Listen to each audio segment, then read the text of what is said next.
This is a Defocus Media production. Audio Jungle. What's up, everyone? It's your favorite optometrist, Dr. Daryl Glovin. And I'm Dr. Jennifer Lyerly, resident optometry nerd. And welcome to Defocus Media, optometry's #1 podcast, where we discuss the hottest topics, latest technology, eyewear, practice management, and more. So sit back, relax, and defocus.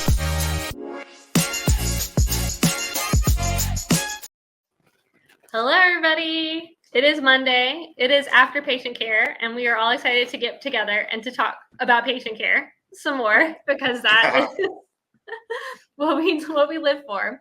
And especially because we're going to talk about contact lenses, which is one of my favorite topics. And I know everyone sitting in their chairs right here with me right now feels the same way.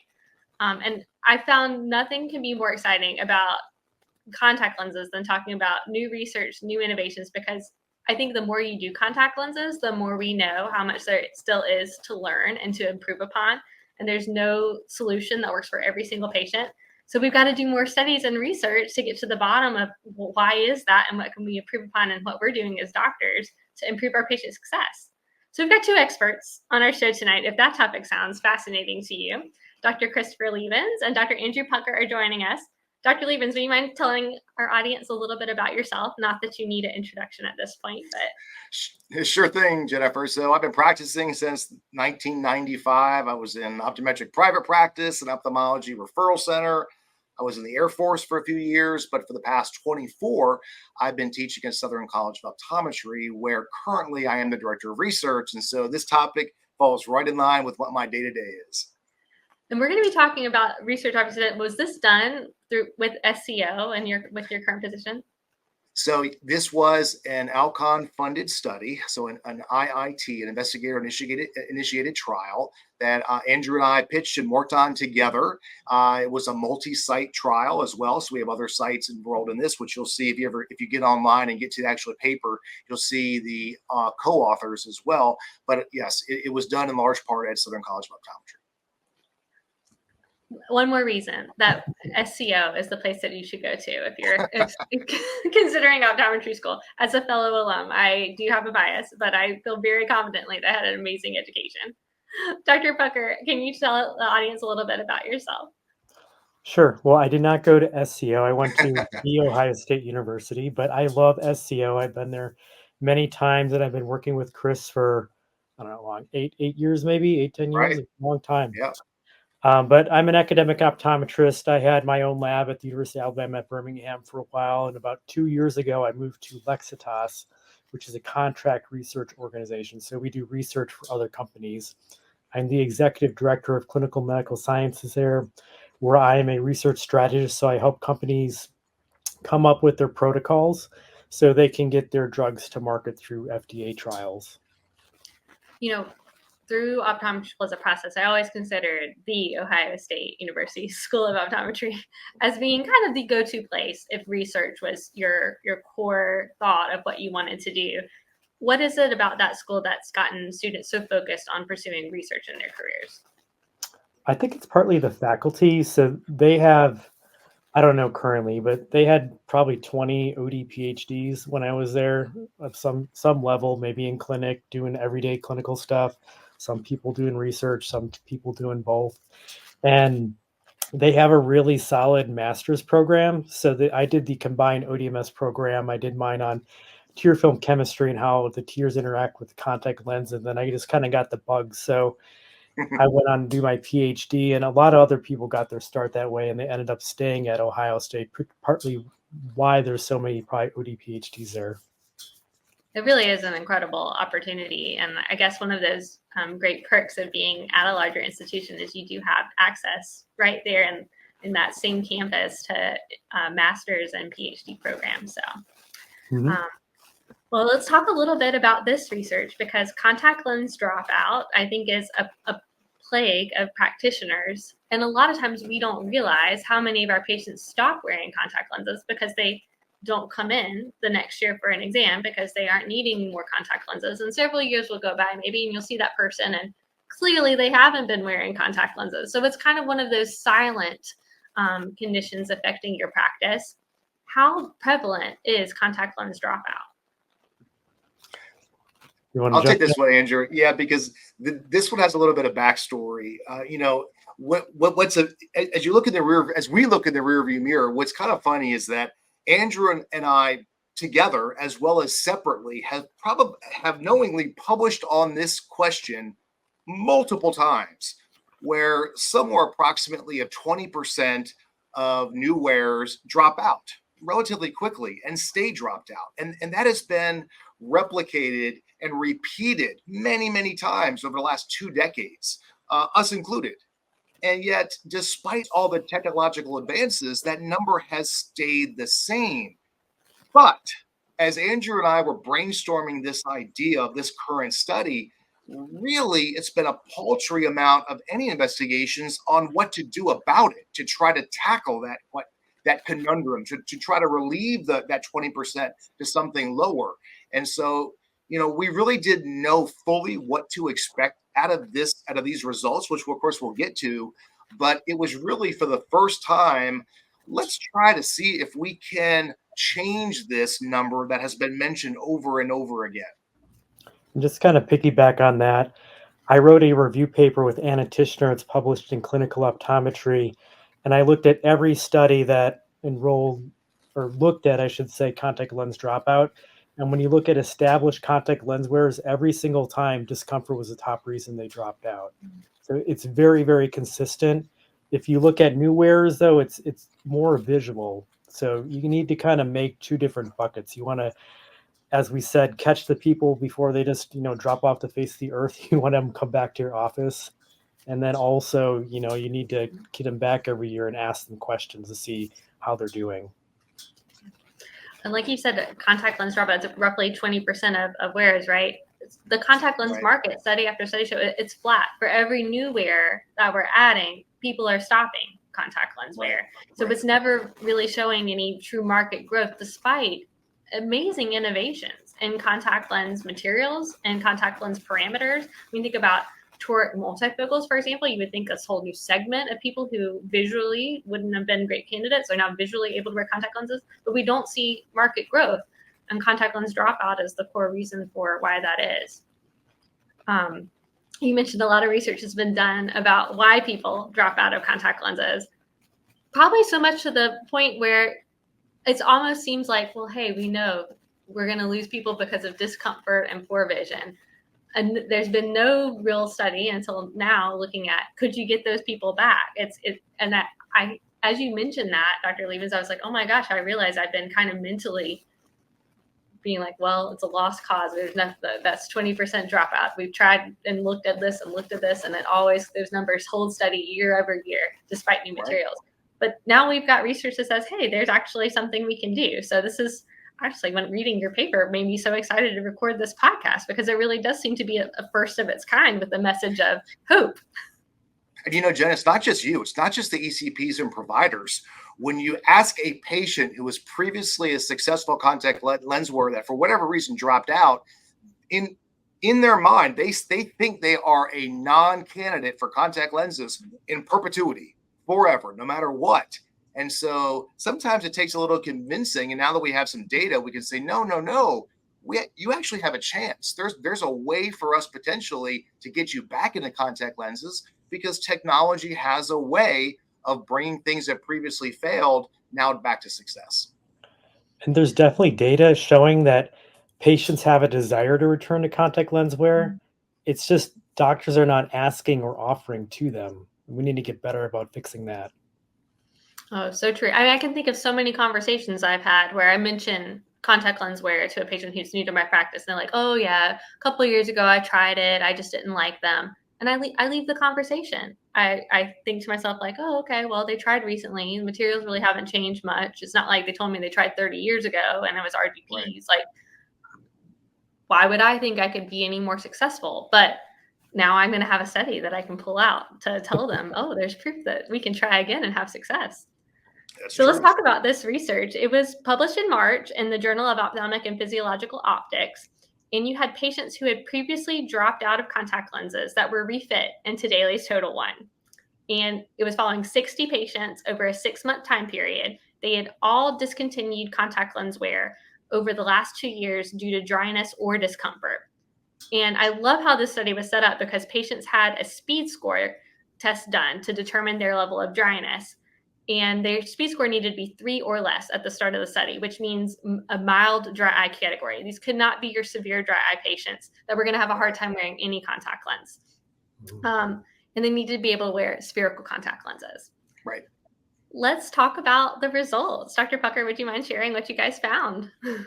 For sure. So we found that after 1 month, all 60 subjects were still in the study, which just kind of blew us away. And then by the time we got to 6 months, there was only one subject who we couldn't contact.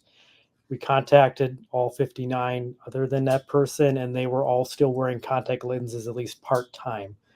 Not every day. We kind of looked at the spread, most people wearing them most days, but I think that kind of fits with daily disposable wearers, right? They don't need to wear them every day. They're wearing them for the specific task or maybe all uses, but there's a bunch of ways you might go about wearing dailies. Yeah, I do want to reflect back on your lead-in, Jen, on how we set up this study, because initially we thought about ending this study at 1 month, but we really wanted to set the bar a bit higher, because if you could do something for 1 month, it's like, all right, I'm going to go to the gym, and I'm going to go to the gym between January and February each year, and then I'm going to give up the rest of the 11 months. That happens all the time. But we thought if we could really get people successful for a 6-month interval, that would really tell a bigger story about real life and not just research data. And that's really what we found. At 6 months, it's made a habit. Yeah. Yeah. The data, quite frankly, surprised me. I was blown away by how successful this was. And the numbers were really staggeringly high with how comfortable patients who had, again, previously dropped out in the previous 2 years, that not doing contact lenses at all, were reporting positive attributes and comfort and intent to continue to use at a very, very high level. And something like 95% of people would recommend the lens to a friend. Like, they love these lenses. And I know there had been a previous study published by Young et al. Looking at refits, and they showed a much lower success rate in their study. Only 77% of the subjects in their study were able to be successful contact lens wearers at that 1 month time period. So I know you were expecting a much lower number. What do you think was the difference maker with this, with how your study showed such higher success? So Young study, Andrew, I believe, was that 2002? Yeah, it's quite old. Yeah, so the technology advances weren't there. I mean, obviously they were at the time as good as they could be, but right now, 2024, we have much higher technology at our fingertips. And whereas I think he has showed just over 50% of patients continue to wear contact lenses at 6 months, we're showing almost 92% of patients with comfortable or very comfortable contact lenses at 6 months. And so it's a widespread difference, but that just goes to the advanced technology that Dailies Total One in our data really impacts these previous dropouts.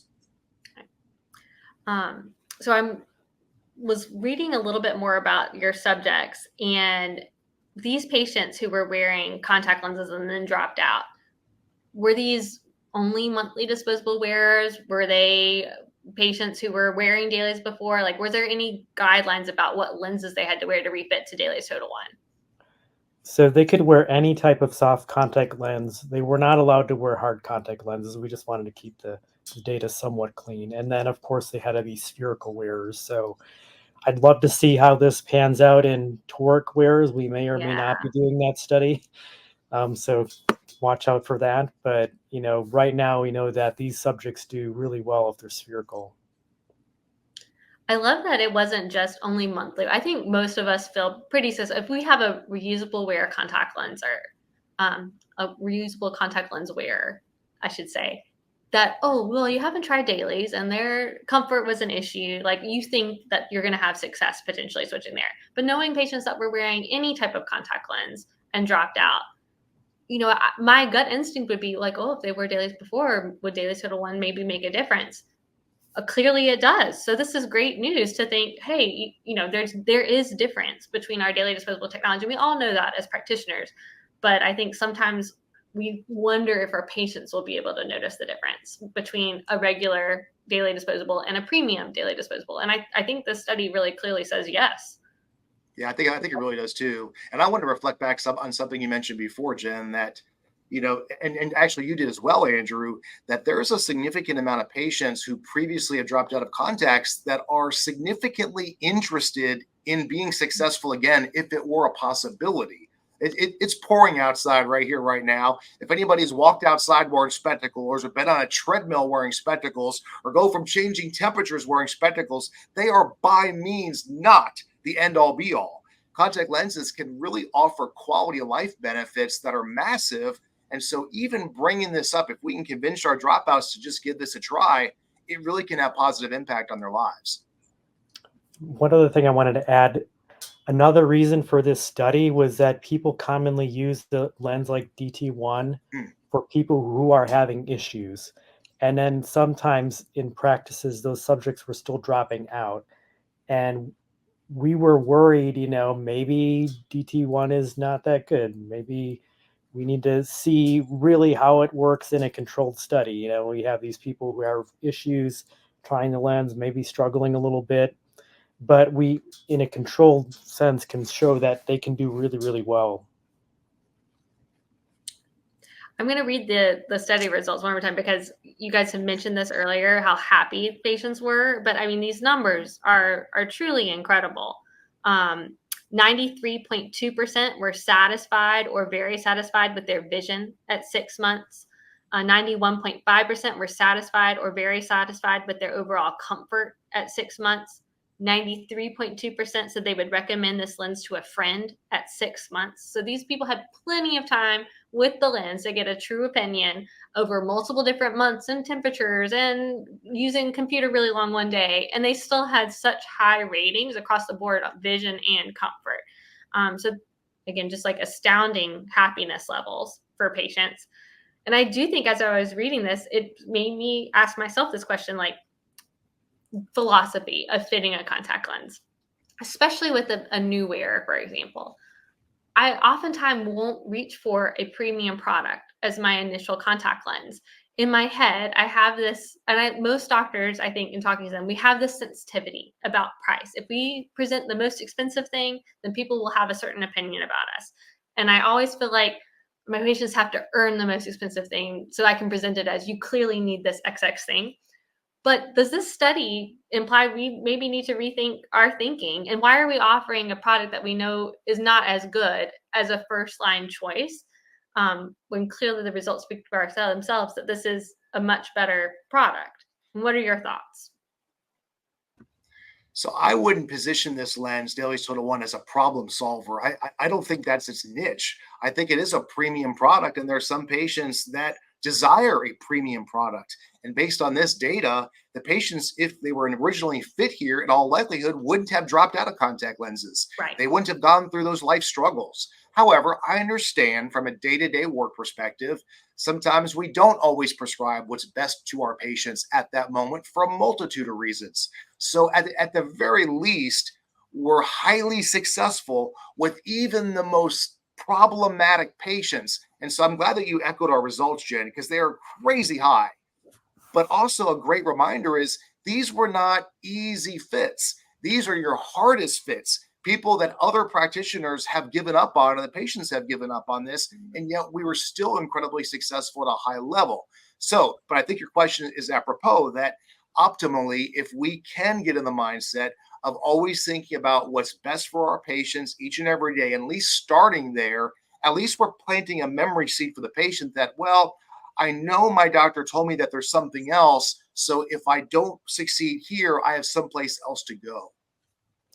Just to tack on to what Chris was saying is, I think this could be your first line of defense, your first lens that you pick for patients. But I think you also have to follow your patients closely, because if they're going to struggle, they're probably going to do it early on. And you just want to talk to them, and then you can go to your next lens and then your next lens. And really, as long as patients have motivation, I think there's a lens out there for everyone. I love this positioning too about rethinking the contact lens check, because this really does, these kind of research, these kind of results, you have to question the status quo of how we do things and how we can better help our patients. So my mindset is kind of Dr. Lievens, like yourself, even if you're not picking this lens as your first choice or your first pick and you're starting somewhere else, at least make sure the patient knows, hey, if you're having trouble with comfort, if you're having trouble with clarity, I have other options. This isn't the only contact lens. You've got to plant that seed that there is another product that might be a more premium option if this initial lens isn't meeting all of their needs. And then that kind of sets to, I know many practice management courses I'll go to question the contact lens check. That is a non-money earning slot on your exam schedule.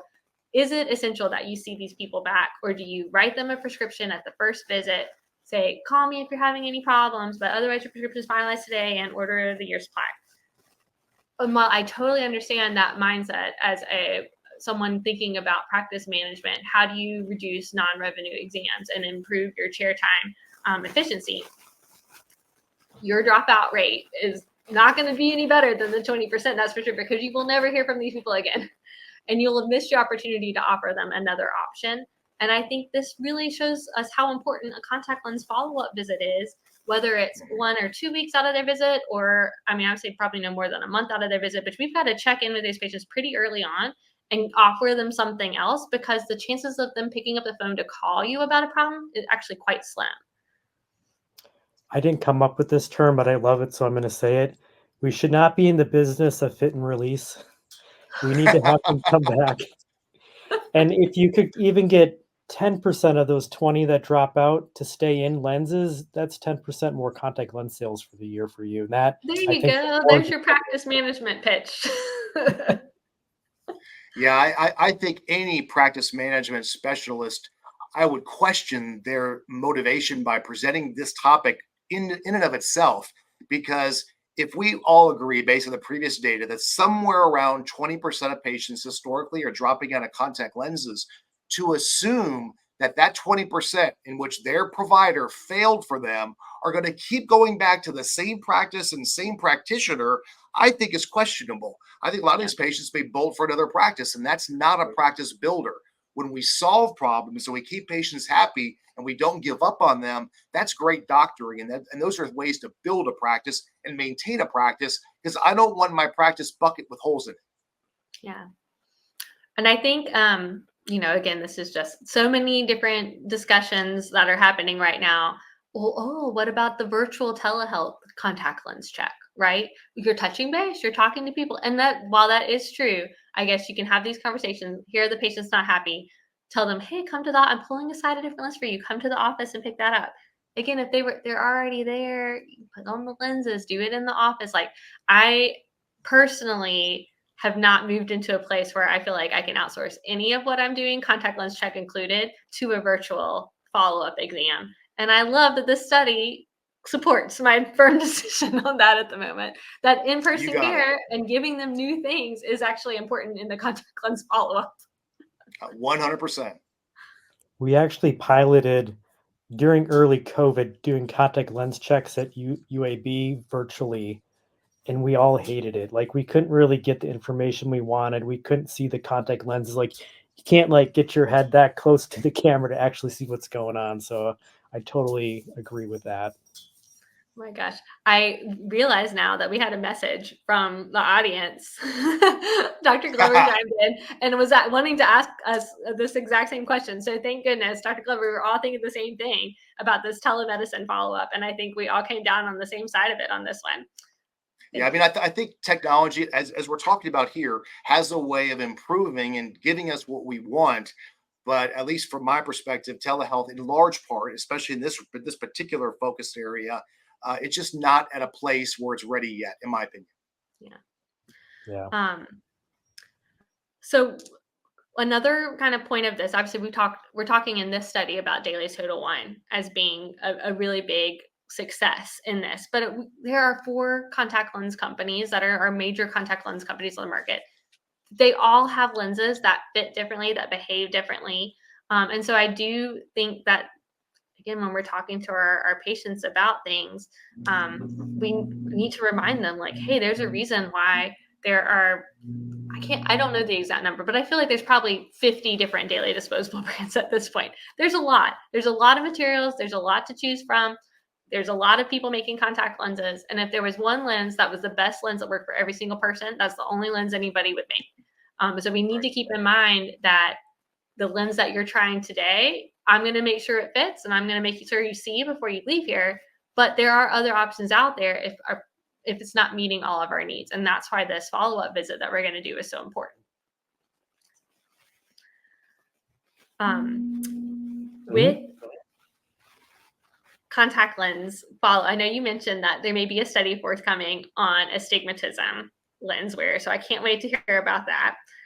Is there anything coming up in the near future that you guys want to give a shout out to about what's coming for your own professional careers, or where they can learn more from you? You want to go, Chris? Go first, Andrew. Yeah. I do. You go first. Sure. So I actually have another podcast that I participate in. I run the American Academy of Optometry Foundation's clinical podcast series. And our goal is to review roughly 4 to 6 research papers a month. And we take a clinical perspective on that. It's free it's free. You can get it through YouTube, the Academy's website, and we say anywhere you get podcasts. So check us out. That is incredible. Thanks, I love that. I did not know there was a research podcast out there. This is so exciting. I'm sure everyone who's listening to this is a new subscriber right now to your podcast. Thank you, Dr. Pucker. Yeah, we have over 100 episodes, and they're on all different things. That's awesome. And my podcast is on the Defocus Media website. So I am the four-eyed professor. So I'd be delighted for anybody to attend to the podcast I put out at least once a month. But another thing that I'd like to mention is this is new for Andrew and I to discuss with Jen and Daryl, if you were here, what our current data is on a relatively brand new publication. If this resonates with you, because I know it's hard for us, we get home from a busy day. It's hard to pull out an optometric or ophthalmology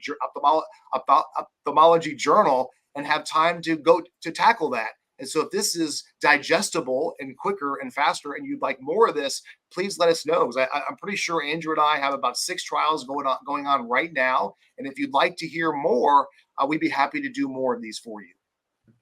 For sure. Well, I, for one, cannot wait to tune in for future research-oriented podcast results. So thank you so much for your time today and for doing this excellent research that really does kind of help us understand where we're falling short, maybe in how we're designing our exam room experience, how we're talking to patients about what to expect with their contact lenses, how we're scheduling their follow-up visit, and then making sure we're not writing off people who told us, hey, yeah, I tried contacts with my last doctor, but it just didn't work. Like, we can try again, and studies show we have a great path for success forward.